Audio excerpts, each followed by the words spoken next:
Division de la cybersécurité pour apporter assistance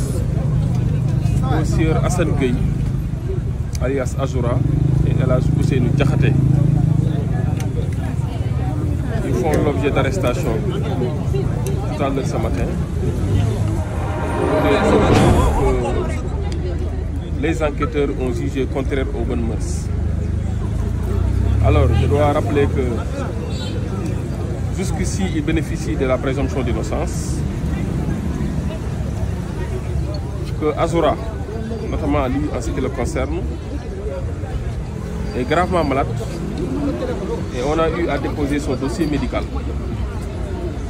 Comme on a eu à rappeler son passé pénal, ainsi que les persécutions qui lui ont valu que sa santé soit dégradée au point qu'il ne jouit pas de toutes ses facultés, aussi bien mentales que physiques. Alors je dois rappeler que sa détention carcérale a détérioré sa santé au point que même il souffre présentement de problèmes d'articulation, de problèmes de foie et de problèmes de poumon. Il faut dire que c'est un cri de cœur que je lance pour attirer l'attention des autorités judiciaires sur le cas Azoura, Assane Gueye alias Azoura. Alors, de la même manière, son frère El Hadj Ousseynou Diakhaté, dit Kairé 220, qui aussi a fait l'objet d'une arrestation, d'une interpellation tout à l'heure, au moment où Azoura était venu répondre à sa convocation. Quel est le motif de son arrestation? Lui aussi, on lui a sorti des vidéos, comme quoi que dans ces vidéos, il avait tenu des propos qui étaient contraires aux bonnes mœurs. Alors, je dis et je répète que pour le moment, ils ne sont pas encore en position de garde à vue. On est à l'étape des auditions. Les auditions seront terminées et les autorités vont rendre compte à la hiérarchie pour voir la suite et la conduite à tenir. waaw may wax ni maa ngi gërëm ñëpp di sant ñëpp maa ngi jóge léegi ci cybersécurité fi nga xamante ni jamono jii may wax ak yéen Assane Gueye ñu koy wax Azoura Fall ak El Hadj Ousseynou Diakhaté ñu koy wax El Hadj Ousseynou Kairé ñu koy wax Kairé 220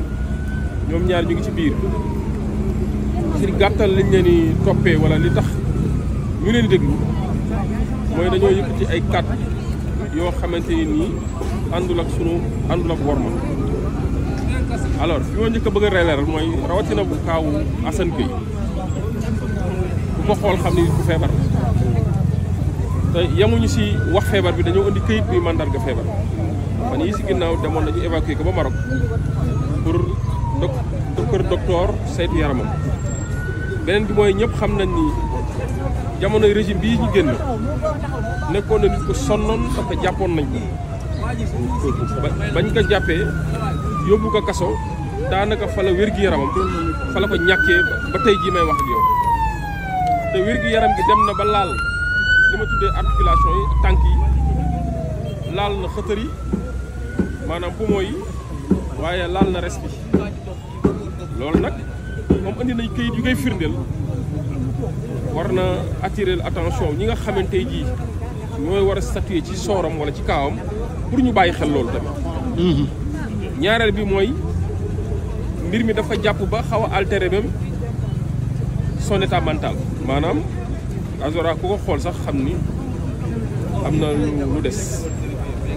alors waxuma ko nag pour trahir le secret de l'enquête mais dama koy wax pour alerter. parce que daanaka prison moo nekk li nga xamante ni en 70% voire 80% moo yàq jëmmam mooy yàq wér-gi-yaramam moo tamit affecté xel bi. alors li si des rek mooy ñu fàttali ne dañ leen di déglu rek nekkuñu en position de garde à vue moom ak Ousseynou Diakhaté yëpp bi nga xam ne moom mii tamit kenn ko ma dafa ñëw fii ànd ak Azoura Fall pour jàppale ko te dégg naa sax si kàddu ñu ni bokkoon na si ñi ko doon ñaax pour mu ñëw uy si par respect aux institutions judiciaires. alors kon kii ñëw ba fii ànd ak moom yaakaar naa bu amoon lu muy reproché boppam peut-être dina jéem a organiser son injoignabilité wala mu jéem a xool nan lay échapper à l'administration de la justice. waaye def ko dafa ñëw ba fii si buntu bi lañ ko fekk ne ka topp ñu gars yi nit ñi topp ko mu ànd ak ñoom dem ñoom ñëpp nag bàyyi naa leen ci dal ñu ngi ànd ak dal ànd ak ngëm laaj nañ leen ci question yi tontu nañ ci ak dal et en toute responsabilité li ci des nag mooy police àttewul day def enquête rek bu jaree dossier bi jàll dem justice tamit dina ci indi li mu ci war a indi ci jeexital bu ko jarulee tamit lépp dina yem fii loolu tamit ça n'a absolument rien à voir ak seen liberté parce que dossier la mais liberté doomu aadama liberté am la alors liberté googu nag moo wax ne nekkul ni nit yaa ngi ci loxoy police rek que ñàkk nga sa liberté déet parce que mën nañoo leen auditionné bu ñu paree ñun nit ñu ànd ñibbi reste nag à la disposition de la justice comme mën nañ leen a jël tamit bu fekkee procureur da ko décidé ñu jël leen yóbbu leen mais lu mu ci mën a doon nañu bàyyi xel loo xam ne loi moo ko wax rawatina koo xamante ne nii yaramam neexul daanaka kamut doonoon avant muy am problème judiciaire doonatu ko Azura ñëpp xam nañ ni ba mu génnee ci kaso bi genn wàllu nit la ba tey. alors li ci des nag dama koy bàyyi kilifa yi ñoom ñooy xool ba xam ndax mbir mi fan lay yëm waaye nag témoignage bi ma bëgg andi ci moom rek mooy mu ngi d'abord gërëm soutien yi jóge Pastef ak jóge ci Sénégal gépp kilifa yu bari yi mag Pastef woo nañ ko massawu ko ñaax ka sax mu uy ci looloo indi sax tey fajar teel mu egsi fi alors nee na mu ngi gërëm ñëpp di sant ñëpp di wax ni mu ngi gëm yàlla gëm tamit également li nga xam ni moo wundu ba mu indi ko indee ko lii muy dund muy ngëm-ngëmu projet bi ak jàpp ni tamit ñi nga xam ne ñoo les porteurs du projet dañoo war a ériger wu en sentinelle wala def levée de bouclier pour protéger le projet protéger ñi nga xam ne ñooy les porteurs du projet. Absolument. loolu moom wax na ma ko mu nekk loo xam ne ba mu ko waxee lu sori ci man la. moo wax ni tamit ci ki ma xam mooy musta dellu ginnaaw pour jëmmal réew mi nit ku nekk nag ak façon bi nga koy jëmmalee nit ku nekk ak façon bi ngay taxawee ñii mën nañ ko gisee nii ñii gisee ko neneen waaye lu am solo ba am solo rek mooy ba démocratie soxlaa taxaw na ba joxe liberté soxlaa taxaw na ba dignité Sénégal bañ ko bëgg a taylee tamit taxaw na loolu moo am solo ku ci nekk nag ak ni nga koy défendre am na ñoo xam dañ koy défendre par seen xam-xam ñii nañu défendre ko par seen alal ñii dem défendre ko taxaw ci mbedd mi am na sax bu demee ba état du Sénégal ñu attaqué ko am na ñoo xam ne ñu gën ay armes défendre ko loolu yëpp waa moo léegi nag ku ci nekk nag ak façon bi ngay défendre la démocratie waaye mosula wéetal Sénégal ci bu Sénégal soxlaa waaw may fàttali nag wér-gi-yaramam di fàttali njabootam di fàttali am na ay wayjur loo ko mën a waxal ay waajuram ñu ngi dund te yaayam bi nga xamante ni dafa compter ci moom lu mu sonn yaay jee tax compter na ci moom bu baax a baax a baax a baax a baax pour mën a dund comme ni doom di dund di jàppale ay waajuram kooku moom tamit baax na ci ma fàttali ko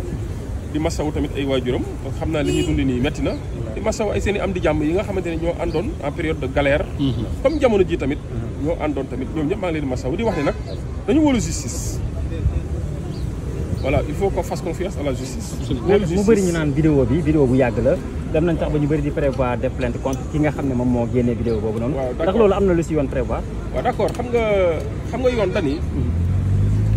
mbir moom bu fekkee app bi ñu ko appal pour topp ko jeexul pour délit yi lu ci bëri 3 ans la maanaam nit ki bu defee bu ñu jàppee dafa def loo xam ne yoon da koy tere procureur am na 2 at pour topp la. bu fekkee contravention yi des fois yenn yi 1 an la mais bu dee crime yi prescription bi 10 ans la alors li ñu seetlu rek mooy te mu wax ko waxuma li mu wax ci enquête bi mais lu ñëpp xam mooy nee nañ lu am 9 mois la déjà vidéo bi ñu génn am na 9 mois léegi man sama interrogation sama question mooy kan moo ko génn am na tur bu ma jox nee na ku tudd Moussa Diop la xaw ma ban Moussa bu Diop la nag.